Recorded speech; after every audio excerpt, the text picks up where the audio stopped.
Your man, Louie T. Welcome to the command post. You know what it is. Post up. Take command. I, of course, am your commander-in-chief, Louie T. Thank you for joining me. So, I wanted to come with a video today that was responding to someone that had sent me a DM a while back. And I told them I would talk about this in a different video down the road. That time is now. So, I want to address that here in a second. But first, Washington did add a couple more names to the list of official visits. We talked about the list. It was 11 players long at the time on Thursday night for the live episode of the Command Post. That list has now been extended. A couple more names have been added, in particular, Brian Branch and cornerback DJ Turner out of Michigan. So, again, it's a theme. Washington is sticking to the script. They have not veered away from that. Positions of need are being attacked via these visits. And you're not seeing, positions that are out of the blue, like wide receiver, where you don't feel like we need as much help. Tight end is a position you guys keep banging the table for. They haven't brought a single tight end in for an official visit in a tight end draft class that is extremely deep. So that should tell you a little bit of how they feel about their group, and more importantly, the vision that they have for this upcoming draft. So obviously, Brian Branch, you can call him a safety, you can call him a corner, he's a nickel, whatever you want. That is definitely a position of intrigue for Washington, specifically the nickel, because if they view Brian Branch as a guy that they might like either in the first round at 16 or in the second round at 47, the likelihood is they're looking at him as a nickel. That said, that is a position of need for Washington. DJ Turner is a corner that I think right now is a second round pick. He blazed the combine with a 4.26 40, was one of the faster guys, if not the fastest, at the 2023 NFL Scouting Combine. So that definitely turns heads. He's one of the most athletically gifted players from the college football season in 2023. He's a 5'11", 180 or roughly pound corner. Very, very athletic. Has all the traits that you're looking for. And I think one of the things that, they're intrigued by with him is, again, the athleticism. Our secondary, for all of its talent, doesn't have a ton of speed in it. And we talk about this all the time. When we go to man, that is when we're most susceptible because we don't have guys that can just flat out run. That includes Kendall Fuller because at times he gets run by as well. That said, they're looking to add someone with speed. DJ Turner fits that bill. And again, I think what I've really liked, and I've talked about this already, what I like with what they've done with these official visits to this point is that they've made sure that they've covered their bases. There's a chance that you don't come away with a corner in the first round. There's a chance that you don't come away with a corner in the second round. So you need to be in a position where you've talked to guys at every single level, whether it's a day one corner or a day two corner or a day three corner or a late day two corner, in the third round, or you're not getting your guy into the, fourth round or fifth round. And so you need to make sure that you're well-versed in all of these guys because if plan A is, hey, let's get a corner, and that falls through, the guys are gone off the board and you go to plan B, which is, hey, let's take an offensive lineman. And if plan B doesn't work and A isn't there, you got to go to C, which is try to trade out of there, and you're able to do that. Then that may put you in a different, mindset and in a different group of corners that'll be available or different set of offensive linemen that'll be available. And you've seen that with what they've done with their official visits. So I like the fact that they've planned for, hey, if we get this guy in the first round, cool. We knocked out the cornerback position. Now we can start focusing on the offensive line. I think they've talked to a lot of guys that I view as second round offensive linemen, guys that should be there at 47. That's who they've talked to a lot of. And some guys that you look at and say, hey, those are day three guys, right? So maybe they don't get the first round or the second round or even the third round offensive lineman. That's not in the wheelhouse. After the first and second round, they're not interested in the offensive line at that moment. They say, hey, we'll double back and grab an offensive lineman in day number 3. They've talked to some guys in that neighborhood as well, right? So this kind of jives with what they've been doing. We know about some of the guys that may be first round targets. We know about some of the guys that may be back into the first round targets if a trade back, may happen or something along those lines. Maybe you trade back up into the first round if that's a possibility, if that's something you desire to do. I don't see them doing that. I don't see us moving up in this draft at any point, only back. But again, things can change and you never know what happens. But they've positioned themselves with these visits, at least, to be comfortable with whatever comes their way. They will be prepared, and that's what you want your team to be, is prepared for whatever may come their way on draft day. So got a comment from someone in the DMs on Twitter. It's my guy Max, who hit me up, and this was a while ago. This was probably every bit of here it is, March 30th. So you're talking 2 weeks ago, maybe. And so he hit me up, and he was really interested / concerned about Eric Bieniemy and all of the change this offseason, specifically on the offensive side with the staff. So let's talk about what he had to say, and I will respond to it. So Max writes, "What up, Big T? I know we've been focusing on the weapons EB has to work with, but being that he's only going to be here for 2 years, possibly 1, how much does that hamper us for the future? Not to be a Debbie Downer, but with changes to the O, and regardless whether we're good, great, or not this year, how much change does that put us back versus progressing with the talent that we currently have? I mean, these folks are in 3-year, contract extensions, and we just lost a year because a guy like Curtis Samuel, for instance, signed a 3-year extension 2 years ago. He's now in the final year of that 3-year extension, et cetera, et cetera. A lot of these deals are 3-year. Terry signed a 3-year extension. One of those years has already passed by. Jonathan Allen signed, I think it was a 3-year, may have been a 4-year. I think it was a 3-year. It was a 3-year, $72 million extension. One of those years already gone. Anyway, then a new coach, new ways, new playbook, and new terminologies, etc. Anyways, I've been thinking about this a lot. Wanted your take on it. So, as far as Eric Bieniemy goes, and him being here, look, I've had this probably crop up more than any other concern when it comes to Eric Bieniemy since he's taking the OC job, and that's is this a good thing? What if he actually is exactly what we needed, and he has a great year as an offensive coordinator, and then someone poaches him and makes him a head coach? That's what we ultimately want.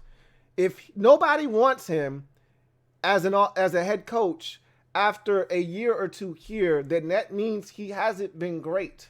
Okay, we want there to be a lot of attention. We want someone looking to poach him away, because if that is in fact the case, then the likelihood is he's taken this offense from a yardage perspective and put them, I'm going to go ahead and say, in the top 12 of the NFL. And if he's a guy that teams are interested in, he's taken us in points per game, which is the one I take a look at and put the most value on. He's taken us from back into the league, 29, 30, 31st, somewhere in there, where we are one of the worst teams in football, scoring it. And he's made us a top half of the league guy, top 16 in the league in scoring. That subtle difference between 29 to 16, let's say, would put us probably 2 to 3 more victories. And obviously, you build upon an 8-win season last year. You had 2 victories to that. That's 10. You're in the playoffs. You had 3 to that. That's 11. You're competing for a divisional crown at that point. So that amount of points per game on average boosted up from last year, where we were hovering around 20 points a game, probably like 18 points a game for this team. You get that number up around 23, 24, and you're talking about a different outcome for this team. So that's huge. That's what you want, right? And if you get that, if you're able to have that success with Eric Bieniemy, that means that Sam Howell, more likely than not, is the quarterback of the future, or at least prove to you that he can do it. You may not be 100% sold, but the questions of can he play at this level, what proof do you have? That's out the window. He's shown you the ability to get it done. So you want Eric Bieniemy to be good. You want teams to want to poach him. With that said, that should be the last thing that you're concerned about, because this is part of the reason why they started to tinker with the staff, right? Is because you want guys that have intimate knowledge of what Eric Bieniemy is doing, so that if Bieniemy were to move on and doesn't reach back and grab one of these guys, to take with him to his new job, you can just promote from within, i.e.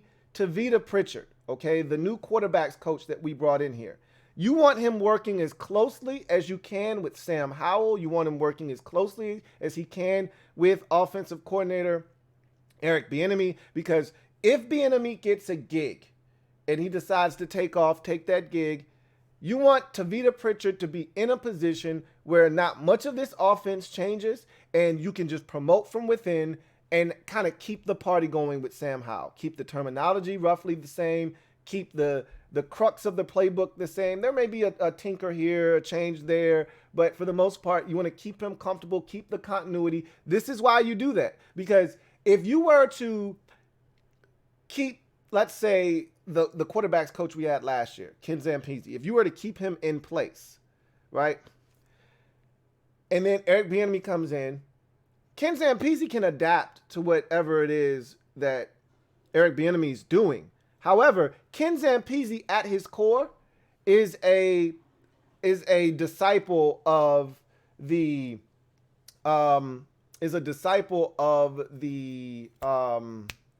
what is the Chargers offense name? Oh my God. Why am I blanking on the name of that offense? He pretty much Coryell, the Air Coryell system. I don't know why I was blanking. He's a descendant of the Air Coryell offense, and so if you were to move on from Eric Bieniemy, that's what Ken Zampese would want to implement, because that's what he's comfortable with. With Tavita Pritchard, it's kind of a blank slate. He's going to have some of the things that he's comfortable with, but you're bringing a guy in all intents and purposes, in Tavita Pritchard, that's a quarterback's coach, that you're hoping is able to absorb all of this information that he's getting from a guy like Eric Bieniemy, take the bits and pieces and parts of it that he really likes, add that to his repertoire, and if Bieniemy leaves, you've got a guy that you can promote, So that's the mindset. We'll see what happens with the Eagles. The Eagles are a great example of this, right? They just lost their offensive coordinator, who was spectacular in my estimation, which is why he got the job in Indianapolis, okay, and Shane Steichen. Now, the Eagles feel like, hey, we got a guy in-house that we feel like has a great rapport with Jalen Hurts, and we won't lose anything. We'll just promote from within, and we should be fine, keep the party going on offense. We'll see if that works for the Eagles or not. That's what you're hoping to cultivate here in Washington, so I don't think that's going to be a problem. Now, as far as all the change is concerned, it was necessary. I mean, the alternative was to stick with Scott Turner. That wasn't an option. You stick with Scott Turner, and there would have been no excitement for the offense this upcoming season, because Turner has shown the inability to adapt and adjust to the pieces that he's been given. He's shown an inability to adapt to play calling situations and what is necessary at that current time of the football game. He's not a situationally aware guy. So the changes needed to be made. You do not want constant change around your young quarterback, specifically a young quarterback. That is the last thing that you want. And so if you're really hoping that Sam Howell is the guy, you would love it if Eric Bieniemy succeeds, gets a job, somebody in-house is able to then step up, kind of keep everything the same. Ron Rivera doesn't get fired, and then there's another year of Sam Howell to be allowed to develop in this offense, right? The likelihood, until they show us that there's something different on the horizon, the likelihood is it'll be a new offense this upcoming year. And look, these guys aren't dummies. They'll have enough time to digest this offense. They'll have enough time to get comfortable with it. And again, they don't have to give them the entire playbook. You give them the bits and pieces of the playbook that they're comfortable with. You take the things that they do well. You expand upon those things. It's not rocket science, all right? Most teams in the league aren't running 900 plays in a season, right? They're running their basic stuff, the things that they do well, and then they look at the defense that they're playing against, and they take the things that they do well and the things that defense doesn't do well, and they try to exploit those things. But it's within the confines of the offense. The Rams are, under Sean McVay, are one of the best in the league and well known for running the same plays over and over again, just out of different formations. It's not rocket science, okay? It's the same exact concept, just out of a different formation. They have different ways to get to the same exact play, right? If it works and if it's not broken, don't fix it. So it's not rocket science. You bring in a new coordinator in Eric Bieniemy. He's implementing his offense as we speak, getting these coaches up to speed on the things that he wants to try to have this team do and do well. And then you have the players come in on these OTAs and all these minis, and you give them the playbook, and you have them take this crash course. They're ready by July, and you work out the kinks in training camp, and then you start to develop a rapport with the playbook and the players, and you figure out what guys do well and don't do well, and you hope you go out and you execute to the best of your abilities once September hits. But at the end of the day, you don't want a ton of change, but that's the position that we were put in. We had to do something with Scott Turner. They did that. They changed a lot of the guys on the offensive staff, which I was open to. I didn't see the offensive line change coming, but they've got an in-house guy. They still haven't, I don't think, made a decision, like an actual formal decision on that. Let me check just to make sure, but I am pretty certain that I haven't seen them actually come out and say that they've made a decision on the offensive line coach. I think that's still vacant. It is. But I do think they're ultimately going to promote Travell Wharton from assistant offensive line coach to offensive line coach. But I don't know why they're still waiting to do that. I don't really know what the benefit of them just not, if they know this is the guy they want to hire or promote. I don't understand the delay, but they haven't done that yet. But I think ultimately the changes are going to bode well for this football team, and you're going to see them take advantage of the players that we have that I don't think they were utilizing at their maximum capacity in the past couple of years, specifically the tight end position and the running backs. I think you're going to see Brian Robinson Jr. in a bigger role. And I said this on the show last week, but I'm going to repeat it now. Again, Brian Robinson Jr., there's another level of Brian Robinson Jr. that we haven't tapped into yet. And I forgot this, and it's easy to forget because of how fortunate he was and how quickly he came back, which was ridiculous. But he got shot last year in the preseason. We all remember this. He got shot after the Ravens preseason game. And he came back by week 5 against the Titans, so it was so easy to forget that this guy was not 100% the entire season.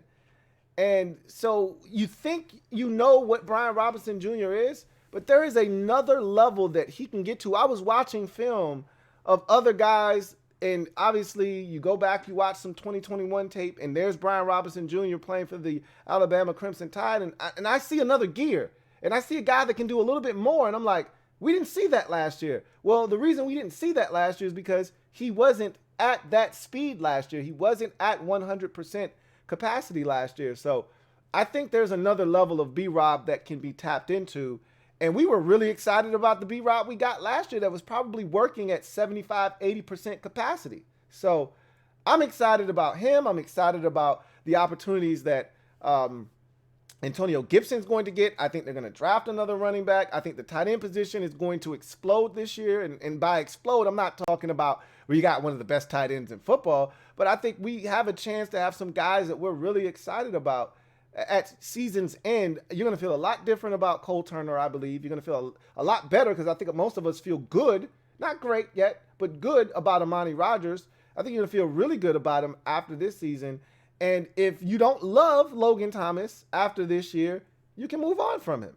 So, and add to the position. So I think we're going to feel better about the tight end position. I think we're going to love what we got at running back because of the usage rate this year. And we already know what we have at receiver. You just continue to build upon that. And maybe they add a guy that can return kicks and punts and maybe even, upgrade the slot for us.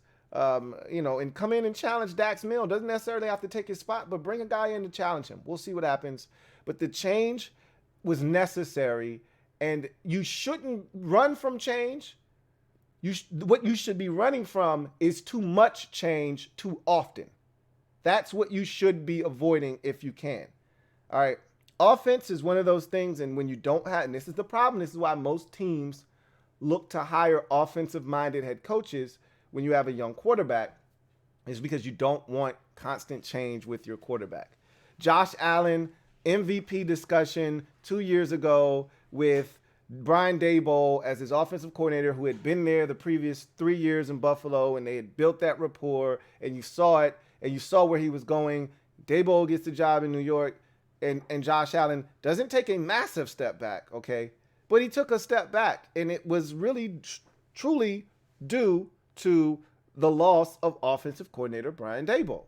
And so that's why teams like hiring offensive-minded head coaches, so you don't have to worry about losing an offensive coordinator and having to find the right guy to replace him. When you got a defensive-minded head coach, you're constantly looking for that guy, because if that guy's any good, he's going to get a head coaching job.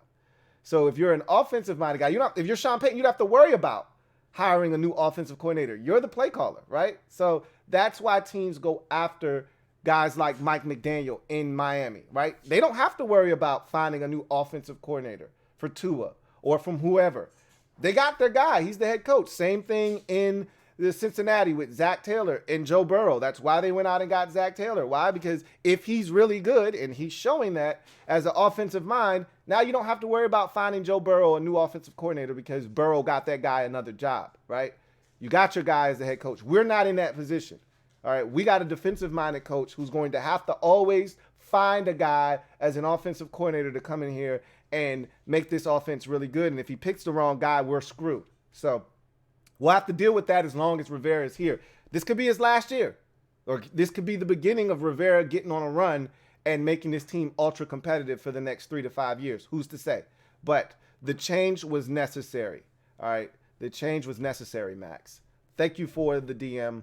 And I look forward to chopping it up with you in the future. But that's going to do it for me, your man Louie T, here on the Command Post. I look forward to chopping it up with you guys throughout the course of the week. If anything happens of a note, I will be front and center. If not, I'll see you on Thursday night for the Command Post live. Until then, you guys take care. Have a good one.